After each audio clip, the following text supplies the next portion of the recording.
తరగని కొండ అనకొండ Telugu playlet written by Nellutla Ramadevi.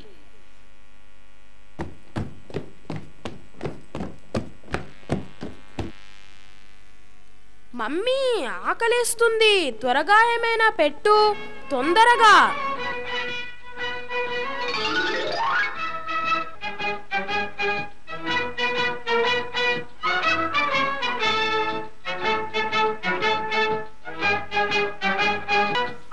Mummy ఆకలేస్తుంది, ఇంకా ఎంతసేపు? వావ్, బజ్జీలా, నాకిష్టం.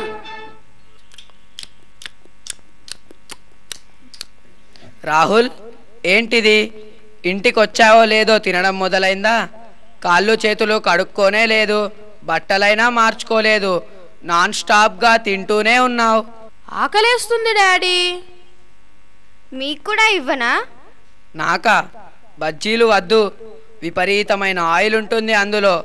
ఇలా నూనెలో దూకి ఈతగొట్టే బజ్జీలు, పకోడీలు, గారెలు వండకపోతే తక్కువ ఆయిల్తో ఏవైనా వండొచ్చు కదా. రాహుల్కి కూడా సాయంత్రం పూటైనా ఇలా ఫ్రూట్స్ ఇవ్వచ్చు కదా. అబ్బా, ఎప్పుడూ పళ్ళంటే బోర్ డాడీ, వాటితో ఆకలి తీరదు. మమ్మీ, ఆ ప్లేటు ఇవ్వవా? చూసారా, వాడికి ఇష్టం ఉండదు. మీరు చెప్పారని 2-3 సార్లు తాజా పళ్ళు తెప్పించి పెడితే అవి ముట్టుకోకుండా బయట షాపు నుండి ఇలాంటి కరకరలు, బర్బర్లు తెచ్చుకొని తిన్నాడు.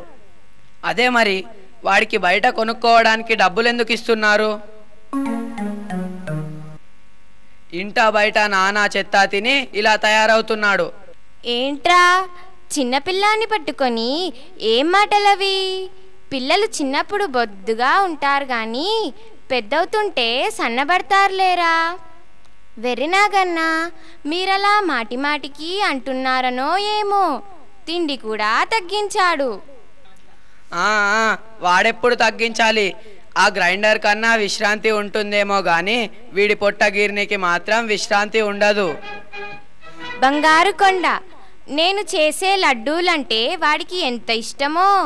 అవునవును, నువ్వు చేసే స్వీట్లు ఇష్టం, వాళ్ళమ్మ చేసే బజ్జీలు పకోడీలు ఇష్టం, అమ్మమ్మ చేసే జంతికలు ఇష్టం, అత్తయ్య చేసే అప్పాలు ఇష్టం, షాప్ వాళ్ళమ్మే చిప్స్ పప్స్ ఇష్టం. అది పేట గండిపేట లేక డస్ట్బిన్నా, అన్నీ అందులో వేయడానికి. ఇదెక్కడి చోద్యం రా నాయనా. మా కాలంలో రాళ్ళైనా తిని హరాయించుకునే వాళ్ళం, ఇప్పుడు తిండికి కూడా లెక్క చూసుకోవాల్సి వచ్చింది. రాళ్ళు అరాయించుకోవడం కాదు, సరైన తిండి తినకుంటే కిడ్నీలో రాళ్ళు తయారవుతాయి, నానా జబ్బులు వస్తాయి. అయినా మీ కాలంలో తిన్నది అరిగేదాకా పని చేసేవారు, ఎక్సర్సైజ్ ఉండేది. ఇప్పుడు ఏది? మీరు రోజు వాకింగ్కి వెళ్ళేటప్పుడు రాహుల్ని కూడా తీసుకెళ్తానన్నారుగా. తీసుకెళ్తానన్నానే గాని ఎత్తుకెళ్తాననలేదుగా. అయినా వీడికి వాకింగ్ సరిపోదు, జాగింగ్ అవసరం. ఓ రోజు వాకింగ్కి తీసుకెళ్తే కొద్దిసేపటికే కాళ్ళు లాగుతున్నాయి డాడీ, దాహం వేస్తుంది డాడీ, కూల్ డ్రింక్ తాగుదామా డాడీ అంటూ సతాయించాడు. మర్నాడు ఎంత లేపినా లేవలేదు, నేను ఒక్కడినే వెళ్ళాను. అవును, ఎక్కువ దూరం పరిగెత్తడం కష్టంగా ఉందన్నాడు. పరిగెత్తడం కాదు, వాడికి నడవడమే కష్టం. ఆ మాలావత్ పూర్ణ 13 ఏళ్ల వయసుకే ఎవరెస్ట్ ఎక్కి రికార్డు సృష్టిస్తే అదే వయసున్న వీడు 7 మెట్లు ఎక్కలేకపోతున్నాడు. అసలు వీళ్ళ క్లాసు 3rd ఫ్లోర్లో పెట్టమని రిక్వెస్ట్ చేద్దాం అనుకుంటున్నా స్కూల్ కరస్పాండెంట్ని. అయ్యో అయ్యో, ఇదెక్కడి వింతరా తండ్రి. మా పిల్లాన్ని కష్టపెట్టకండి, బాగా చూసుకోండి, లంచ్ బాక్స్ తినేలా చూడండి, చిరుతిళ్ళు పంపిస్తాం తినిపించండి అని స్కూలు వాళ్ళని బ్రతిమలాడే తల్లిదండ్రుల్ని చూసాం. కానీ మా వాణ్ణి మెట్లెక్కించండి పరుగెత్తించండి అనేవాణ్ణి నిన్నే చూస్తున్నాను. రాహుల్ అంటే నాకేమైనా కోపమా అమ్మా? వాడి మంచి కోసమే చెబుతున్నా. తినడం వద్దని ఎవరూ చెప్పరు, కానీ నాన్ స్టాప్గా ఇలా ఆయిల్ ఫుడ్స్, కొవ్వు పదార్థాలు, చెత్త చెదారం తింటే ఒళ్ళు పెరుగుతుంది తప్ప ఆరోగ్యం రాదు. పైగా తోటి పిల్లలు ఎగతాళి చేస్తారు కూడా. అవును డాడీ, మొన్న సోషల్ క్లాస్ అయిపోయాక మా క్లాసులో కొందరు earth is round, Rahul is round అని ఏడిపించారు. చూశావా మరి, నీకు బాధ అనిపించలేదు? అంటే ఏమిట్రా? భూమి గుండ్రంగా ఉంది, రాహుల్ కూడా గుండ్రంగా ఉన్నాడు అని. ఓరిని వాళ్ళనోళ్ళు పడిపోను. కుర్ర కొంకని అలా ఏడిపిస్తుంటే ఆ టీచర్లు ఏం చేస్తున్నారట? ఆ టీచర్లు ఎందరినని గమనిస్తారత్తయ్య. అయినా ఇలాంటి ప్రాబ్లమ్స్ టీచ్ చేయడాలు స్కూళ్ళలో జరుగుతూనే ఉంటాయి. వాళ్ళు పాఠాలే చెబుతారా, పిల్లలేం మాట్లాడుతున్నారో చూస్తారా? ఇవన్నీ క్లాసు బయట జరుగుతాయి. వాళ్ళు ఎలా చూస్తారు? బాగున్నావా వదినా? బాగున్నారా అక్కయ్య? ఆ, బాగున్నా, రండి.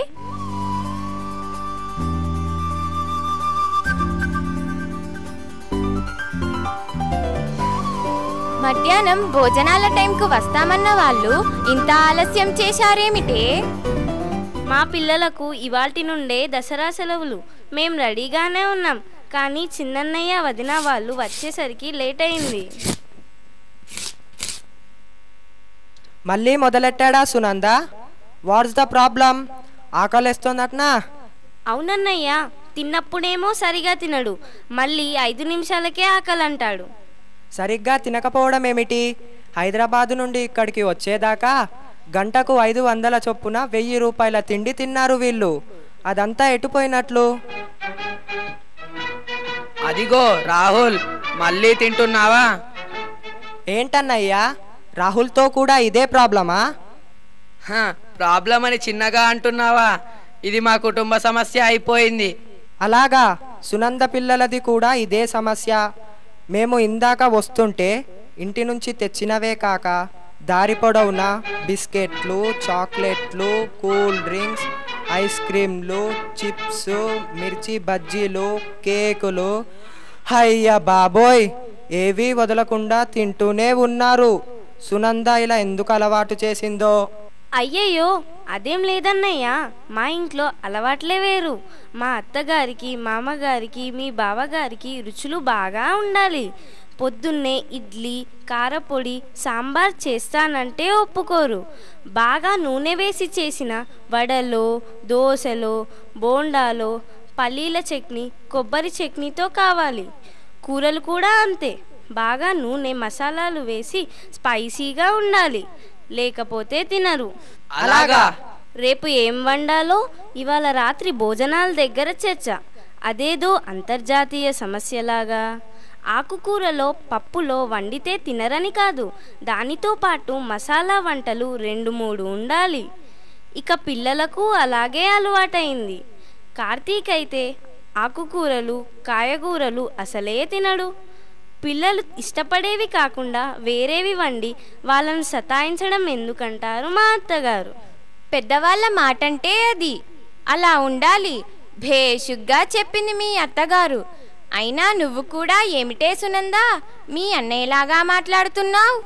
ఏం చేయమంటావమ్మా? కార్తీక్ చూడు, వాళ్ళ క్లాస్లో వీడే చాలా లావైన పిల్లాడు. ఇప్పుడే ఇలా ఉంటే పెద్దయ్యాక చాలా హెల్త్ ప్రాబ్లమ్స్ వస్తాయని భయం. అదీగాక తోటి వాళ్ళు ఏడిపిస్తారు కదా.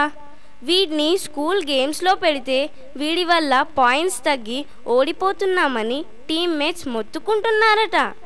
దాంతో వీడిని కబడ్డీ, వాలీబాల్ టీమ్స్లోంచి తీసేశారట. అప్పుడు వాడు ఎంత బాధపడ్డాడో. అవును, అలా చేస్తే పిల్లల మనసులకి చాలా బాధ కలుగుతుంది.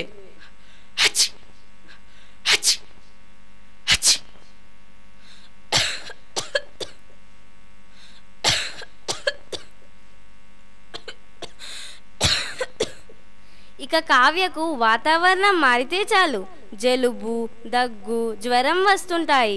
Sweets, cool drinks, ice creams పడవు, కానీ తనకు అవే ఇష్టం. కార్తీక్ తింటే తనకు కావాలంటుంది. చిన్నపిల్లలకు ఇష్టమైనవి పెట్టకపోతే ఎలా అని మా అత్తగారు అంటారు. ప్రతి నెల తిండికి ఎంత ఖర్చు, మందులకు అంతే ఖర్చు. చిన్న సైజు మెడికల్ షాపే ఉంటుంది మా ఇంట్లో. అయ్యో అయ్యో, ఇదేం కాలం తల్లి, నచ్చినవి శుభ్రంగా తినక పొట్టలు మార్చుకోవడం ఎందుకు? రమేష్, నువ్వు డాక్టర్వి కదా, అర్థమయ్యేలా చెప్పరా. చిన్నప్పుడు మిమ్మల్ని ఇలాగే పెంచానా నేను? చిన్నప్పుడు నువ్వు మమ్మల్ని ఇలాగా మాత్రం పెంచలేదమ్మా. నువ్వేం పెడితే అవే తిన్నాం. ఇలాగా అలగలేదు వీళ్ళలా.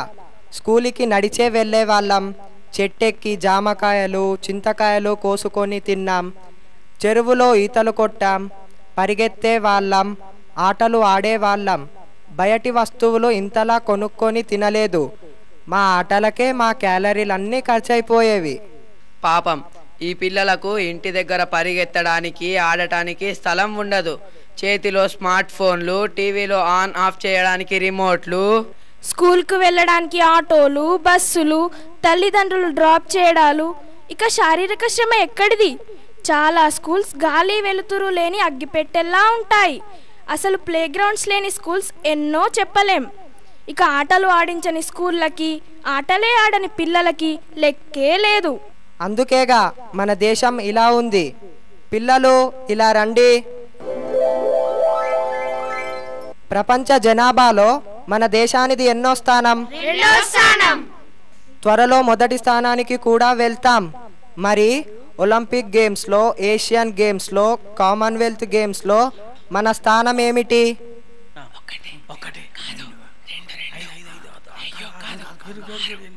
కింది నుంచి 4వ 5వ స్థానంలో ఉంటుంది. అంతేనా? పోనీ ఇది చెప్పండి, వేగంగా పరిగెత్తే జంతువేది? చిరుత. అవునా? ఏనుగెందుకు కాదు? Yeah, there you are. భారీ శరీరం ఉన్నవాళ్ళు వేగంగా నడవలేరు, పరిగెత్తలేరు, గబగబా మెట్లెక్కి దిగలేరు. అవునా? సో ఇంట్లోనే మిఠాయి దుకాణం తెరవకుండా మీ అమ్మలు పెట్టినవి తినండి, సరేనా? క్వాంటిటీ కాకుండా క్వాలిటీ ఫుడ్ తిని యాక్టివ్గా తయారవ్వండి. ఇక అమ్మలు, మీకు కూడా రిక్వెస్ట్. నిజమేరా, నేను ఇవన్నీ ఆలోచించలేదు. సరే చెప్పు. పిల్లలు బొద్దుగా ఉంటేనే ముద్దు అనే ఆలోచన వదిలిపెట్టండి.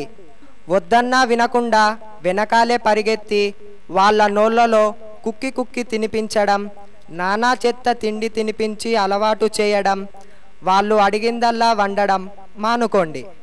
మంచి ప్లే గ్రౌండ్, అన్ని ఆటలు ఆడించే టీచర్లు ఉన్న స్కూల్లో మీ పిల్లలను చేర్పించండి. ఇంకా వాళ్లకు చిన్న చిన్న పనులను నేర్పించండి. పిల్లలు, మీకు నచ్చిన హీరోలు 6 ప్యాక్తో ఉంటే మీరు సింగిల్ ప్యాక్తో ఉంటే ఎలా? కూర్చొని తింటే కొండలైనా తరుగుతాయి అంటారు. కానీ పని లేకుండా, అడ్డు అదుపు లేకుండా కూర్చొని తింటే మాత్రం ఇదిగో ఇలా కొండలు పెరుగుతాయి. అమ్మ, నీలాంటి నానమ్మలు అమ్మమ్మలు బంగారు కొండ, వెండి కొండ అంటూ గారాబం చేసి అదే పనిగా గ్యాప్ లేకుండా తినిపిస్తుంటే పిల్లలు తరగని కొండలుగా, అనకొండలుగా తయారవుతారు. మీరింతగా చెప్పాక ఇలా నేను ఎందుకు చేస్తాను? ఇదిగో అమ్మాయిలు, వింటున్నారా?